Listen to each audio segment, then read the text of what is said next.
मेरी गलत आदत है उसको मैं छोड़ूंगा। अब जो नहीं जानते, अभी से मेरा चैनल है, उसके ऊपर ओके करो, सब्सक्राइब करो और मेरे से जुड़े रहो। और मुझे पता है सबको पसंद नहीं आएगा।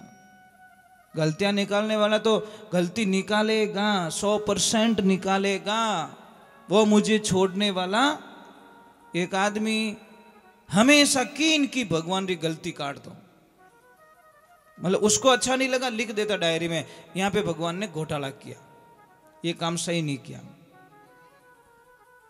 हियाड़ा में प्रसाद आवे तो ये लिखे कि वो हियाड़ा में प्रसाद भगवान सही नहीं किया। मतलब बिने ब्याह घर में बाहरों आ जाते, बाहरों क्यों आयो, गलत किया आपने।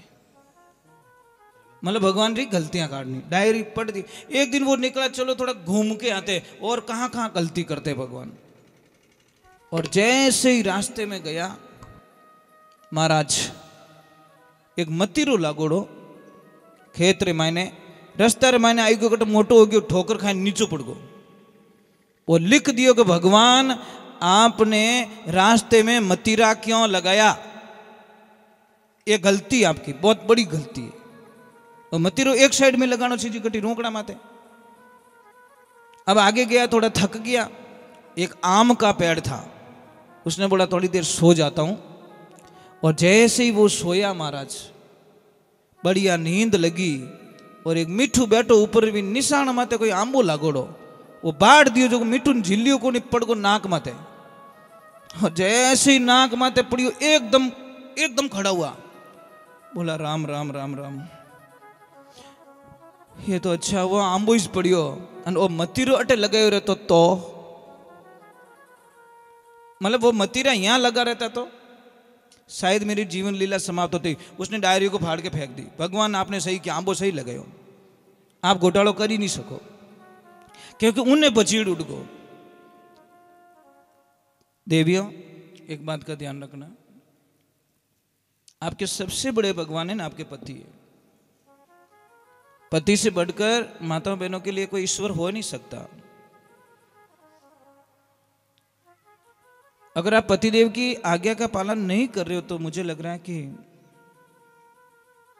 ये कथा कोई काम नहीं आएगी, आपकी कथा व्यर्थ चली जाएगी आपकी। तो आप लोगों से भी वंदना है कि थोड़ा टाइम मिला है हमको, आज का तो निकल गया, 6 दिन पड़े, 6 दिन में थोड़ा आनंद ले लेंगे, और जीवन को कुछ प्लस करने के लिए नीति से यहाँ पे आना, विचार करके आना घर पे कि आज मैं इस कर्म को छोड़ के जाऊंगा या जाऊंगी, ये मेरी गलत आदत है उसको मैं छोड़ूंगा, मैं गलत बोलता हूँ उसको मैं छोड़ूंगा, मैं गलत खान पान करता हूँ उसको मैं छोड़ूंगा। भाई छोटी सी बात है, आपका जैसे कोई बंगला बनाया, आपने मेहनत करके घर बनाया, उस घर के गेट के सामने कोई कचरे की बाल्टी डाल दे तो गुस्सा आएगा ना आपको, कि राजी होंगे, गुस्सा आएगा। तो बस मैं यही समझाने, वो बंगला बनाए पत्थर ईंट सीमेंट से, और ये बंगला किससे बनाया, उस परमात्मा ने बनाया, ध्यान रखना। और इसी बंगले में गंदी चीजें क्यों जाती है, कोई बीड़ी पी रहा है, कोई शराब पी रहा है, कोई क्या कर रहा है, कोई क्या कर रहा है। भाई इन शरीर को विनाश मत करो, बस मैं तो इतु ही कहूँगा, ठीक है। इस दशा में छोड़कर मैं मेरे बच्चों को कैसे जा सकती हूँ।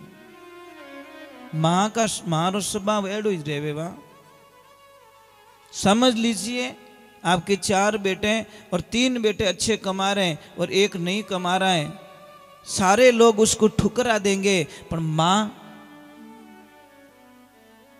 रात रात छाने छाने ले जाए, मैंने रोटी खिलावे कि ले बेटा मने टाइम तू भूखो है। जो नहीं कमा रहा है, माँ को कमाई से कोई लेन देना नहीं है, महाराज ये ध्यान रखना। माँ बड़ी निस्वार्थी होती, वो चाहे कमाए चाहे ना कमाए, पर रोटी की मनवार तो सिर्फ माँ ही कर सकती है।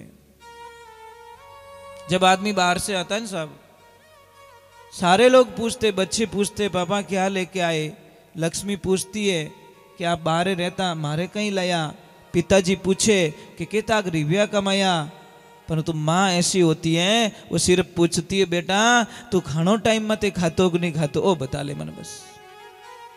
माँ ने न ड्रेस का पूछा, न गहने का पूछा, न गाड़ी का पूछा, न पैसों का पूछा, कुछ भी चीज का नहीं पूछा, सिर्फ ये पूछा कि बेटा तन रोटी तो टाइम मत मिलती, भूखो तो नहीं रहो। तो इस माँ कह सकती है महाराज किसी ताकत नहीं है। अब भक्ति मैया ने उनको अरदास की कि हे प्रभु मेरी दुविधा दूर कीजिए। महाराज भगवान की कृपा होती है, ईश्वर की कृपा होती है। नारद जी ने बोला अब मैं क्या करूं, क्या ना करूं। तो महाराज नारद जी जाते हैं सनत कुमारों के पास में, उनको आग्रह करते हैं कि कुछ ऐसा करो कि उसके बच्चे जवान हो जाए। भाई हम बद्री का आश्रम में और वो वृंदावन बहुत दूरी है, तो एक काम करो, कुछ आप चल के आए, कुछ हम चल के आए, बीच की दूरी तय करो। तो कहाँ आएंगे? हरिद्वार। हरिद्वार पधारे, सारी कथा का आरंभ हुआ, कथा सुन रहे हैं, आनंद आ रहा है। तब तक तो भक्ति मैया अपने दोनों बेटों को लेकर नाचती हुई गाती हुई मंडली को लेकर सत्संग में प्रवेश किया। जैसे ही भगवान की कथा सुनी तो बच्चे तो जवान हो गए, पर भक्ति मैया ने बोला अब मैं कहाँ विराजमान रहूं, मेरी भी तो जगह चाहिए। तो भगवान ने बोला कि आप सबके हृदय में विराजमान हो जाओ। तो भक्ति मैया सबके हृदय में विराजमान होती हैं और सबको आनंद देती हैं। एक बात का ध्यान रखना, जब भी आप भगवान की भक्ति करो आनंद लो, विश्वास होना बहुत जरूरी है। अगर विश्वास के विरुद्ध आप पूजा करोगे तो क्या मिलेगा आप लोगों को? कुछ भी नहीं महाराज। कहते एक दो भाई थे, बड़ा भाई थोड़ा कम पढ़ा पर छोटे भाई को बहुत ज्यादा पढ़ा लिया। अब छोटा भाई कुछ करता नहीं, कुछ नहीं करता, सोता रहता, जॉब मिली नहीं, नौकरी मिली नहीं, सोता रहता। तो बड़े भाई को एक दिन इतना क्रोध आ गया कि पढ़े पढ़े तू कितना दिन निकालेगा, चल चला जा यहां से, मेरे सामने नहीं चाहिए तू। छोटे ने सोचा जाने में ही फायदा है। अब भाई ने ओरिजिनलिटी बता दी, मुझे निकलना पड़ेगा।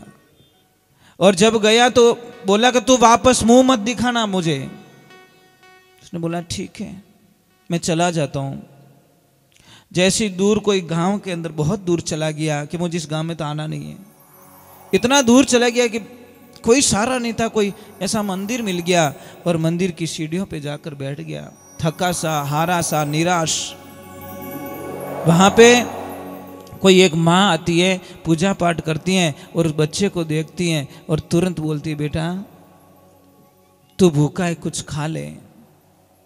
उस बच्चे ने बोला माँ आपको कैसे पता कि मैं भूखा हूं? कि बेटा मैं माँ हूं और मैं तो मुंडो देख नहीं ठा पाड़ दूं कि भूखो है के, ले बेटा कुछ खा ले। अब महाराज को कुछ खिलाया, फिर उसको पूछा कि क्या हुआ? कि माँ ऐसे ऐसे आ गई, मेरे भाई ने मुझे बाहर निकाल दिया, मेरी नौकरी नहीं लग पा रही है। कि पढ़ा लिखा कितना है? कि माँ मैं पढ़ा लिखा तो इतना हूं कि जिसकी कल्पना नहीं कर सकते। तो बेटा मैं कुछ बताती हूँ, कर पाएगा? कि हाँ माँ कर पाऊंगा। एक काम कर, हमारे गांव के आसपास में दूर दूर तक कोई स्कूल नहीं है, तू धर्म का काम करना चाहता है? कि हाँ माँ कर लूंगा।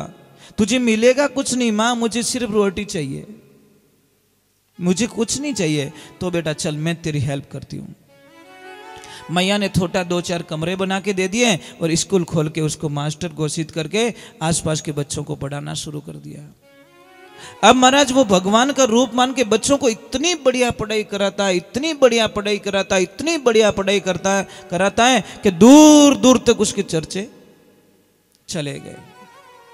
नजदीक नजदीक से लोग गाड़ियां भर भर के बच्चों को एडमिशन करा रहे, बच्चों को पढ़ा रहे, पर वो तनख्वाह का 1 रुपया नहीं ले रहा है। उसने अपने जीवन को बोल दिया कि नहीं मुझे बस पढ़ाना है और कुछ ऐसे बच्चे विद्वान बना के दुनिया को समर्पित कर दूंगा कि संसार को काम आएंगे। भगवान की कृपा होती है। एक दिन दूर दराज से कोई सेठ आता है और आके बोलता है कि मास्टर जी आप मेरी कॉलेज में आ जाइए, मैं आपको मुंह मांगी तनख्वाह दूंगा। कि नहीं साहब, मैं इस गांव को छोड़ के कहीं नहीं जाऊंगा। इस गांव ने मुझे इतना कुछ आदर दिया, प्रेम दिया, इन बच्चों को मैं छोड़ नहीं सकता। फिर गए, फिर वापस आए, फिर गए, फिर वापस आए, पर वो टच से मस नहीं हुआ। अब वो सेठ क्या बोलता है, सुनना महाराज, देखो जो दुनिया को देता है उसको दुनिया बहुत देती है महाराज, पर देने वाला चाहिए। सेठ बोलता है कोई बात नहीं। जब वापस आए और उसने पहले ही बोल दिया साहब मैं नहीं चलूंगा सेठ जी, मैंने आपको पहले ही बोल दिया, क्यों बार बार चक्कर खा रहे हो? कि मास्टर जी आप मत चलो, अब मेरा स्कूल ही इस गांव में बनेगा। पर संभालना किसको है? आपको संभालना है। बहुत बड़ी कॉलेज बना के उनको समर्पित कर दी। सेवा का भाव था। वक्त आता है महाराज, उसका बड़ा भाई नौकरी के लिए तड़पता है। एक दिन आते आते उस स्कूल में इंटरव्यू देने आता है और बाहर सिलेक्शन हो जाते हैं, किसमें? चपरासी की नौकरी में। परंतु शर्त एक रखी, जैसे प्रिंसिपल साहब आएंगे साइन करेंगे आपकी नौकरी पक्की हो जाएगी। जैसे बोला कि अंदर जाओ साइन करा के लाओ, और जैसे ही अंदर जाता तो उसका भाई बैठा। बड़े भाई ने बोला तू यहां क्या कर रहा है? मुझे मालूम है तेरी आदत, तू यहां पे भी नौकरी मांगने के लिए आया होगा। मुझे पता है तेरी नौकरी नहीं लगी अभी तक, मुझे पता था कि तू कुछ नहीं कर सकता और तू अभी तक नौकरी के लिए तड़प रहा है और तुझे अभी यहां पे भी नौकरी नहीं मिली। अब वो क्या बोले? पास में खड़ा था, जाके प्रिंसिपल की सीट पे बैठा और बोला कि लाओ साहब क्या काम है? कि तू प्रिंसिपल की सीट पे कैसे बैठ रहा है? यहाँ पीछे नाम पढ़ लो, किसका नाम लिखा हुआ है। जैसे ही देखा कि भाई की आंखों में आंसू आ गए, उसका नाम लिखा, भाई का, छोटे भाई का, प्रिंसिपल। उसने साइन की और भाई साहब को नौकरी पे रख लिया। महाराज समय का कोई भरोसा नहीं है, कब साइकिल वाला करोड़पति बन जाए और कब करोड़पति हवाई जहाज में चलने वाला व्यक्ति जाके अमेरिका जाके नाश्ता करके हिंदुस्तान में वापस आने वाले व्यक्ति कब रोड पे आ जाए, कोई भरोसा नहीं है। इन्हें वास्ते कभी जिंदगी रे माने ध्यान रखजो, माया का कभी अहंकार मत करना साहब, कभी अहंकार मत करना। माया काया पावनी, इन्हों कोई भरोसा नहीं है। अब है, थोड़ी देर बाद में नहीं है, क्या करोगे आप? आप सारे प्लान करते हो, सारे प्लान, मुझे ऐसा मकान बनाना है, मुझे ऐसे कपड़े खरीदना है, मुझे इस तरीके का टेंट लगा के मेरे बेटे बेटी की शादी करनी है, ऐसे बंदोली निकालेंगे, ऐसा घोड़ा लाएंगे। मैं एक चीज बताऊं आपको, आपने मृत्यु का प्लान बनाया कि नहीं बनाया? ये भी तो प्लान बना दो यार, कम से कम मरना तो निश्चित है, मरने से पहले प्लान बनाओ, नहीं तो राखोड़ हो जाओ।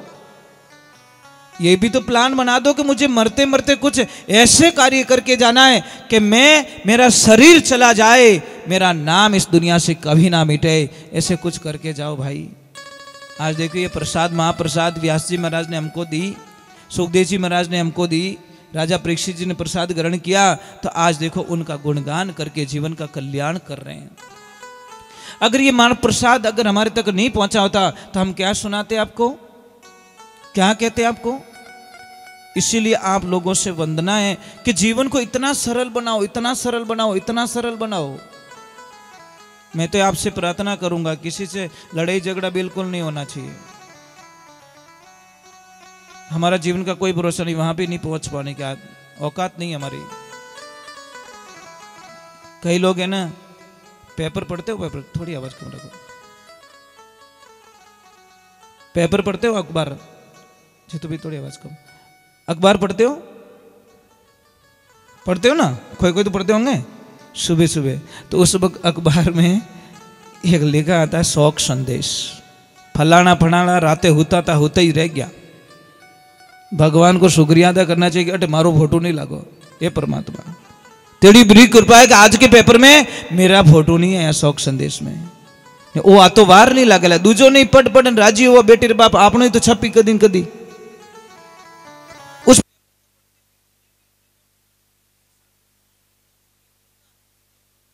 मारो फोटो कहीं लाग सके अठे। अगर ये कोई सोच ले तो शायद कल के लिए कोई गलती नहीं करेगा, कोई गलती नहीं करेगा। गलती का कोई चांस भी नहीं है महाराज। तो मैं